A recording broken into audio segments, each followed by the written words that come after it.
Hello guys, ഇന്നത്തെ വീഡിയോയിൽ നമ്മൾ നോക്കാൻ പോകുന്ന മലയാള മിനി സ്ക്രീനിൽ 2025 ഏറ്റവും കൂടുതൽ TVR നേടിയ ചിത്രങ്ങൾ ഏതെല്ലാം എന്നാണ്. അപ്പൊ നമുക്ക് വീഡിയോയിലേക്ക് കിടക്കാം.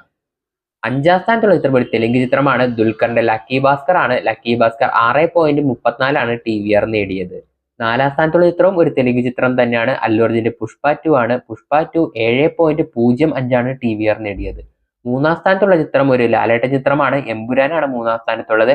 എമ്പുരാൻ നേടിയത് 7.97 TVR ആയിരുന്നു. 2ാം സ്ഥാനത്തുള്ള ചിത്രം ഒരു ലാലേട്ടൻ ചിത്രം തന്നെയാണ്. തുടരുമാണ്. തുടരും TVR നേടിയത് 9.89 ആയിരുന്നു. 1ാം സ്ഥാനത്തുള്ള ചിത്രം ലോകയാണ്. ലോക ഈ വർഷം ഏറ്റവും കൂടുതൽ മിനി സ്ക്രീൻ ആളുകൾ കണ്ട ചിത്രം ലോകയാണ്. മലയാളത്തിൽ 11.32 ആയിരുന്നു ലോകയുടെ TVR. ഈ 5 ചിത്രവും ഏഷ്യാനെറ്റിലാണ് ടെലികാസ്റ്റ് ചെയ്തത്. മാത്രമല്ല, കേരളത്തിൽ ഈ വർഷം ഏറ്റവും കൂടുതൽ കളക്ഷൻ നേടിയ ആദ്യത്തെ 3 ചിത്രങ്ങൾ ലോക, തുടരും, എമ്പുരാൻ. ഇതേപോലെ തന്നെയായിരുന്നു TVR സംപ്രേഷണത്തിലും. ലോക, തുടരും, എമ്പുരാൻ. അപ്പൊ നമ്മുടെ ചാനലിൽ box office collection report, review, cinema update, TVR, TRP എല്ലാം പറയുന്നതായിരിക്കും. അതൊക്കെ നിങ്ങൾക്ക് കാണണം എന്നുണ്ടെങ്കിൽ ചാനൽ സബ്സ്ക്രൈബ് ചെയ്ത് അടുത്തുള്ള ബെല്ലൈക്കൺ ക്ലിക്ക് ചെയ്ത് വെച്ചോ. അടുത്ത വീഡിയോയിൽ ഉടനെ കാണാം.